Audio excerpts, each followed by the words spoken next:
నమస్తే, welcome to four sides TV news blaze. నేను మీ సంపత్ కుమార్. ముందుగా బులెటిన్లో హెడ్లైన్స్ చూద్దాం. స్టేషన్ గన్పూర్కు సీఎం, కాసేపట్లో అభివృద్ధి పనులకు శంకుస్థాపన.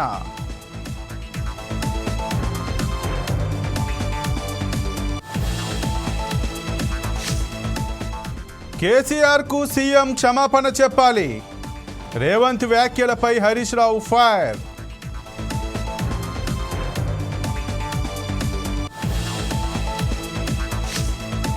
ఏఆర్ రెహమాన్కు అస్వస్థత, ఛాతీ నొప్పితో ఆసుపత్రిలో చికిత్స.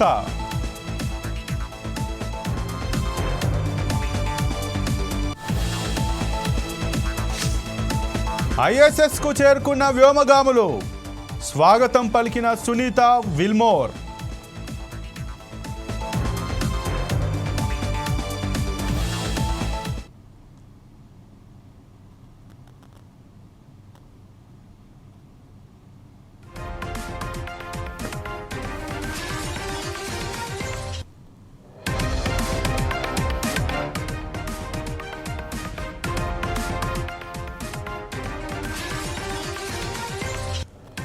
బులెటిన్లో బ్రేకింగ్ న్యూస్ చూస్తున్నాం. 9 నెలలుగా అంతర్జాతీయ అంతరిక్ష కేంద్రంలోనే చిక్కుకుపోయిన భారత సంతతికి చెందిన సునీత విలియమ్స్, మరో వ్యోమగామి బుచ్ విల్మోర్లు త్వరలోనే భూమి మీదకు రానున్నారు.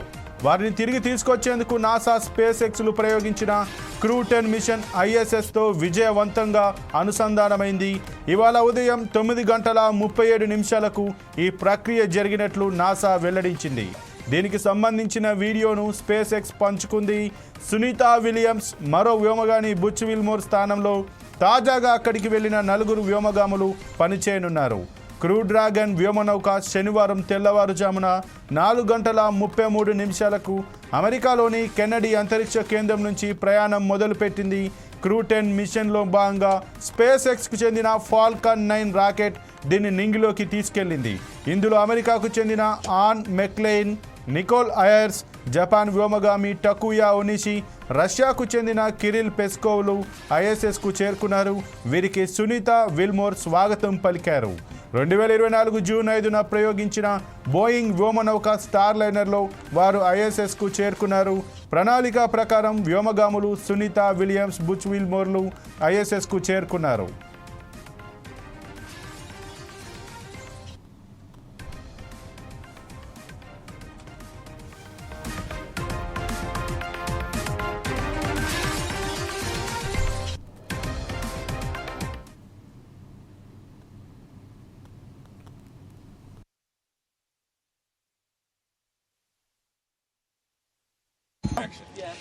Well, hey everybody down there on Earth. You're not hot on the mic.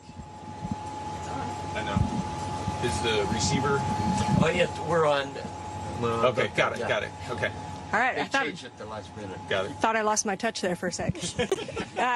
Hey, Crew 10 has had a great journey up here, about 28 hours to get back up to the space station, and I cannot tell you the immense joy of our crew when we looked out the window and we saw the space station for the first time.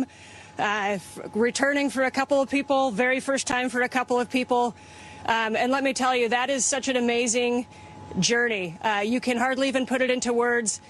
The ride up on the Falcon 9, orbiting the Earth for the last couple of days, it's been absolutely incredible, and it is something that none of us could do by ourselves. As we've said before, you cannot be great without the greatness of others, and I tell you, the greatness of the ground control teams have really shined through in the last few days, getting us up here.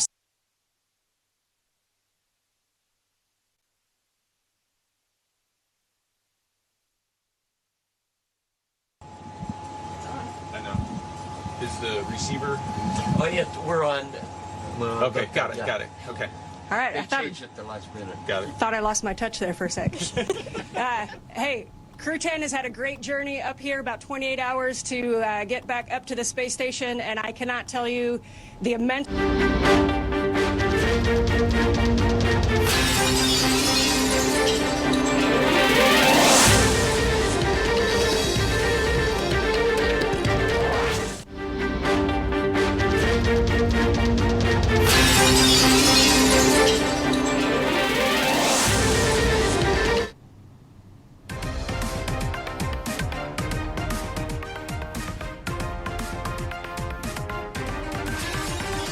CM Revanth రెడ్డిపై మాజీ మంత్రి Harish Rao fire అయ్యారు. కేసీఆర్కు రేవంత్ క్షమాపణ చెప్పాలని demand చేశారు. కేసీఆర్ 14 ఏళ్లు పోరాడి తెలంగాణ సాధించి రాష్ట్రానికి దశాదిశ చూపారన్నారు. రేవంత్ మాటలతో రాష్ట్ర పరువు పోయిందన్నారు. స్టేషన్ విషయంలో రేవంత్ మాట మార్చారని ఫైర్ అయ్యారు. రేవంత్ బట్ట కాల్చి మీద వేస్తున్నారని చెప్పారు. రేవంత్ వ్యక్తిత్వ హననానికి పాల్పడుతున్నారంటూ ధ్వజమెత్తారు హరీష్. రేవంత్ ప్రభుత్వం అబద్ధాలతో నడుస్తోంది. రేవంత్ అబద్ధాలకు బ్రాండ్ అంబాసిడర్గా మారారని మండిపడ్డారు హరీష్. ప్రాస కోసం రేవంత్ దివాలా రాజకీయాలు చేస్తున్నారని ధ్వజమెత్తారు.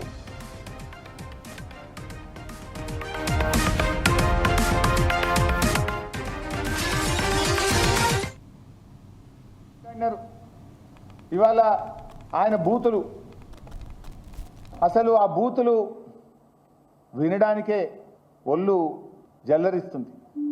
నేను మీకు చూడండి, ఆయన బూతులు అసలు ఈ రాష్ట్రంలో నిన్నేదో పెద్ద నీతి మంత్రులు లెక్క మాట్లాడుతున్నాను. ఏమని ఇట్లా మాట్లాడొచ్చునా, ఈ రకంగా మాట్లాడితే మంచిదేనా అని చెప్పి నిన్న మాట్లాడుతుండు. అసలు ఈ బూతులకు ఆద్యుడెవరు? నువ్వు కాదా రేవంత్ రెడ్డి గారు? అసలు నువ్వు మాట్లాడినటువంటి బూతులు నిన్న ముఖ్యమంత్రిగా నువ్వు బట్టలు ఇప్పదీసి రోడ్డు మీద కొట్టం అని జర్నలిస్టులను పట్టుకొని మాట్లాడుతావు, సంస్కారహీనంగా మాట్లాడుతావు. అసలు గతంలో రేవంత్ రెడ్డి గారు మాట్లాడిన భాష ఒక్కసారి చూసినాక నేను మాట్లాడతా. ఈ సన్నాసి రండ అలాగే ఎర్ర గాల్చి పిర్రల మీద వాతలు పెడతాం. మీరు ఒక్కసారి చెప్పండి. నీ ముడ్డి మీద డ్రాయర్ కూడా ఉండదు. పీకడం మొదలు పెడితే బిడ్డ నడి బజార్లో ఉరి తీయాలన్నా, 100 మీటర్ల గోతి తీసి పాతి పెట్టాలన్నా, ఒక్కనొక్కని పండబెట్టి తొక్కి పేగులు తీసి మెడలేసుకొని ఊరేగుదాం బిడ్డ. లోపల నా కొడుకులు ఛానళ్ళు ఉన్నాయి కదా అని అడ్డగోలు చేస్తే చూసుకుంటూ ఊకుంటా అంటారు. పండబెట్టి తొక్కి పేగులు తీస్తే గాడిద కొడుకులు నొక్కనొక్కని. అట్లాంటి అప్పుడు నా కొడుకులకు నేను సమాధానం చెప్పను. దాని అమ్మ మొగుని ఇంట్లోనే అన్ని తెచ్చి చూపించుకోమని చెప్పారు. టీవీలో వేసుకో, నాకేం అభ్యంతరం లేదు. వ్యక్తి మీద కాలు పెట్టి తొక్కకపోతే గుండు కొట్టించుకుంటే అట్లనే నా కొడుకల్లారా రండి. అట్లనే తెలంగాణ ప్రజలు అడవి పందులకి అయ్యో అరే సన్నాసుడు కార్యకర్తలు వాళ్ళని పట్టుకొని యాప చెట్టు కట్టేసి లాగుల కొండలు ఇచ్చి కొడతారని చెప్పి బోర్ల పక్కన పండబెట్టి తొక్కుతాం. వేముల వీరేశాన్ని నల్గొండ క్లాక్ టవర్ దగ్గర బట్టలు పదిసి పిర్రలు వాళ్ళ దగ్గర కొడితే ఎట్లా జవాబు చెప్పాలి? గట్లనే చెప్పాను. మూసిగేసుకొని వస్తే మూసుకు ఊడవికి బట్టలు గుడ్డలు కూడా తీసి కొట్టా అని చెప్తున్నాను. చాలునే మా వాళ్ళు మరి 5 నిమిషాలు తయారు చేస్తే వద్దులే ఆ బూతులు ఉంటే ఇంక ఇప్పటికే పిల్లలు చెడిపోతున్న రాష్ట్రంలో 1 నిమిషానికి కుదించమని చెప్పిన. ఈ వ్యాఖ్యలు విని విని సమాజం చెడిపోతుంది, వద్దు 1 నిమిషం చాలని చెప్పిన. రేవంత్ రెడ్డి గారు, నీ భార్యాబిడ్డలే భార్యాబిడ్డలా? ఎదుటి వాళ్ళకు భార్యాబిడ్డలు ఉండరా? ఎదుటి వాళ్ళకు అక్కా చెల్లెలు ఉండరా? ఎదుటి వాళ్ళ కుటుంబ సభ్యులు ఉండరా? నీ దాకా వస్తే కానీ నొప్పి తెలియదా నీకు? నువ్వు గతంలో కేసీఆర్ గారిని పట్టుకొని కాల్చిపారేయాలని మాట్లాడినావు, ప్రగతి భవన్ను పేల్చివేయాలని మాట్లాడినావు. ఇక నీ బూతులు ఆ నోట్తో నేను చెప్పలేను. ఆ బూతులు మాట్లాడితే నా నాలుక ఖరాబ్ అవుతుంది. కానీ అంత పచ్చి బూతులు మాట్లాడినావు నువ్వు. కానీ నిన్నేమంటున్నావు? ఇట్లా అంటారా అట్లా. మరి అప్పుడు గతంలో నువ్వు అసలు బాడీ షేమింగ్కు బ్రాండ్ అంబాసిడర్ నువ్వు కదా. కేటీఆర్ గారు కుమారుడు మైనర్ అబ్బాయి, పాపం ఆయన చదువుకునే ఒక స్కూలుకు వెళ్ళే విద్యార్థి. ఆ బాబుని, ఆ పిల్లవాడిని పట్టుకొని కూడా నోటుకొచ్చినట్టు మాట్లాడినావు కదా. నా ఎత్తు పొడుగు గురించి కూడా అడ్డమైన కూతలు కూసినావు కదా నువ్వు. అసలు బాడీ షేమింగ్కు రాజకీయాల్లో అవకాశం ఉంటుందా? ఏం మాట్లాడుతావు నువ్వు? అసలు మనిషివా పశువువా నువ్వు? మనిషి అయితే అన్నం తినేటోడైతే ఇట్లా మాట్లాడాడు. మాట్లాడింది నువ్వు, చెడగొట్టింది నువ్వు, రాజకీయాలను కలుషితం చేసింది నువ్వు, బూతులకు నిలయం చేసింది నువ్వు. ఏదో 100 ఎలుకలు తిన్న పిల్లట నేను శాకాహారిని అన్నట్టు బూతులకు బ్రాండ్ అంబాసిడర్ నువ్వు. ఇవాళ నీతి సూత్రాలు, నీతి వ్యాఖ్యలు నువ్వు వల్లిస్తే ఎట్లా రేవంత్ రెడ్డి గారు? ఇంకా రేవంత్ రెడ్డి గారు భాష గురించి మాట్లాడినారు. ఇవాళ ఆయన బూతులు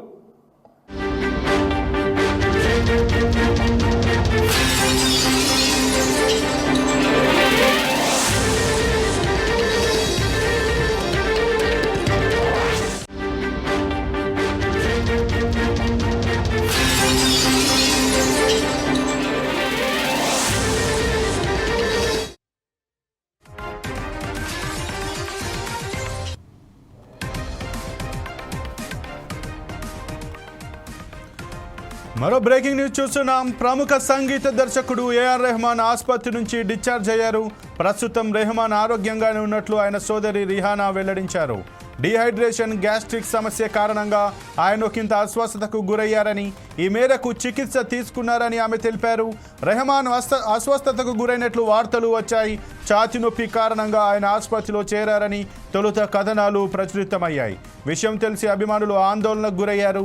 ఆయన వేగంగా కోలుకోవాలని కోరుకుంటూ ఎక్స్ వేదికగా పోస్టులు పెట్టారు. వర్క్ విషయానికి వస్తే రెహమాన్ ఇటీవల చావా చిత్రానికి సంగీతం అందించారు. ప్రస్తుతం ఆయన RC-16 కోసం వర్క్ చేస్తున్నారు. రామ్ చరణ్, బుచ్చిబాబు కాంబినేషన్లో ఈ సినిమా రూపొందుతోంది. దీనికోసం ఇప్పటికే తాను 2 పాటలు కంపోజ్ చేసినట్లు ఆయన ఇటీవల వెల్లడించారు.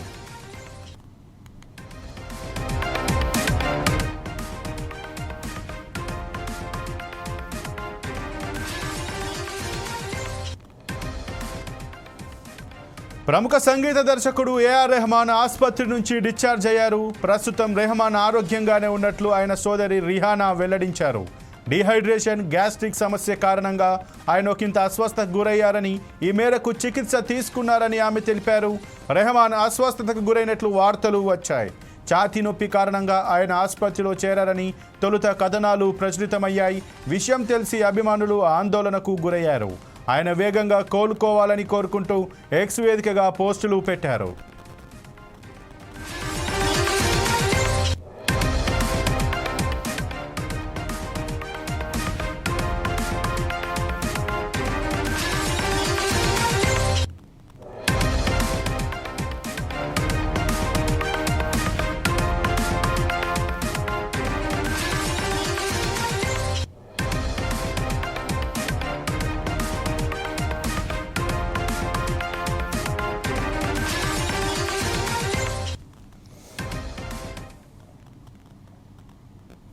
నిత్యం వ్యాయామంతోనే ఆరోగ్యం సాధ్యమని మంత్రి జూపల్లి కృష్ణారావు అన్నారు. అంతర్జాతీయ మహిళా దినోత్సవం పురస్కరించుకుని కూకట్పల్లి ఆల్విన్ కాలనీలో ఏర్పాటు చేసిన కార్యక్రమంలో పాల్గొన్నారు. తులసివనం వద్ద అవని స్వచ్ఛంద సంస్థ ఆధ్వర్యంలో 5 కిలోమీటర్ల పరుగు కార్యక్రమాన్ని ఏర్పాటు చేశారు. ఈ కార్యక్రమాన్ని మంత్రి జెండా ఊపి ప్రారంభించారు.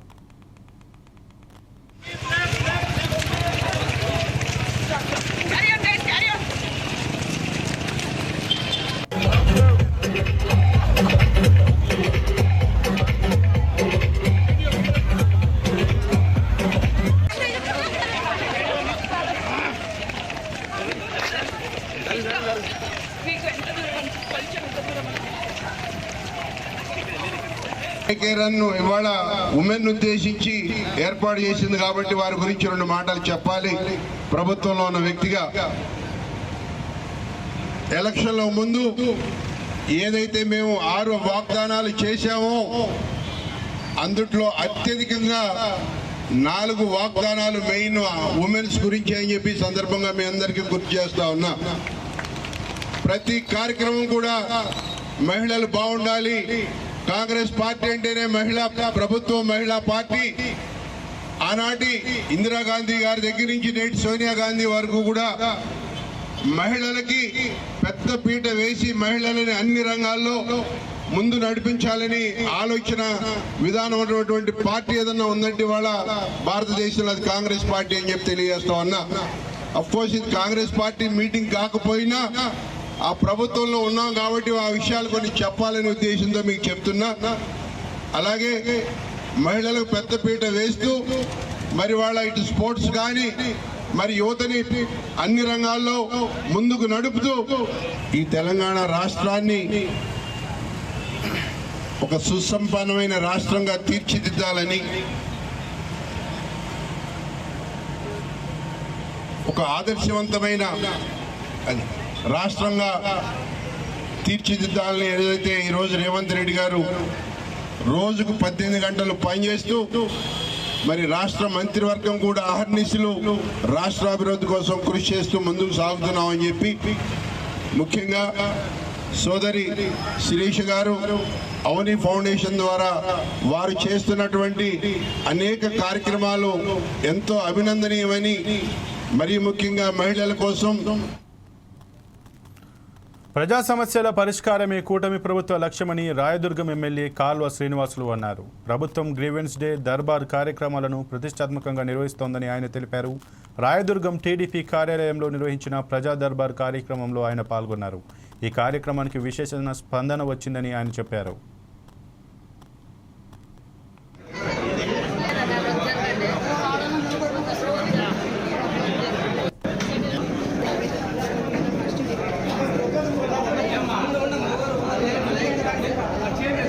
ఎన్డీఏ కూటమి ప్రభుత్వం మాన్యశ్రీ ముఖ్యమంత్రి నారా చంద్రబాబు నాయుడు గారి నాయకత్వంలో ఏర్పాటైన మొదటి నుంచినే వివిధ దశల్లో అధికారులు, ప్రజాప్రతినిధులు ప్రజల నుంచి అర్జీలు స్వీకరించడం, సాధ్యమైనంత వరకు వాటిని పరిష్కారం చేయడం జరుగుతూ ఉంది. ఈ 9 నెలల కాలంలో రాష్ట్ర వ్యాప్తంగా 9 లక్షల అర్జీలు ప్రభుత్వానికి వివిధ ప్రాంతాల నుంచి అందడం జరిగింది. ఈ ప్రజా సమస్యల పరిష్కార వేదిక ద్వారా ప్రజల్లో ప్రభుత్వం ఒక నమ్మకాన్ని కల్పించగలిగింది. ఇన్ని లక్షల మంది అర్జీలు ఇవ్వడానికి ప్రధానంగా 2 కారణాలు ఉన్నాయి. ఒకటి, 5 సంవత్సరాల అరాచక జగన్మోహన్ రెడ్డి పరిపాలనలో ఏ ఒక్క ప్రజా సమస్య పరిష్కారం కాలేదు. వ్యక్తిగతమైన, సామూహిక సమస్య అయినా వేటిని అధికారులు, నాయకులు పట్టించుకున్న పాపాన పోలేదు.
సీఎం రేవంత్ రెడ్డి జనగామ జిల్లా స్టేషన్ గన్పూర్కు రానున్నారు. నియోజకవర్గంలో 800 కోట్లతో చేపట్టబోయే పలు అభివృద్ధి పనులకు ఆయన శంకుస్థాపన చేయనున్నారు. సీఎం పర్యటన నేపథ్యంలో జిల్లా అధికార యంత్రాంగం అన్ని ఏర్పాట్లు పూర్తి చేసింది.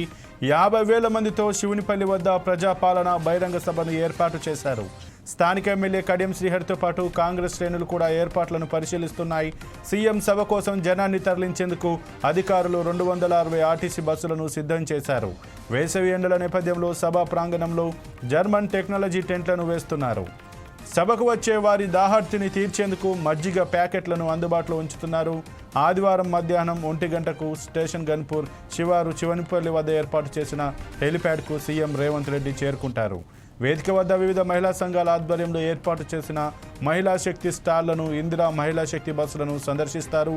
అనంతరం ప్రజాపాలన బహిరంగ సభలో పాల్గొంటారు. ఈ సందర్భంగా నియోజకవర్గంలో 200 కోట్ల వ్యయంతో young India integrated residential school, 45.5 కోట్లతో గన్పూర్లో 100 పడకల ఆసుపత్రి, 5.5 కోట్లతో నూతన డిగ్రీ కాలేజీకి శంకుస్థాపన చేయనున్నారు.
ఇక ఇవి ఇప్పటివరకు బులెటిన్లో ఉన్న అప్డేట్స్. మరిన్ని అప్డేట్స్ కోసం చూస్తూనే ఉండండి 4 Sides TV.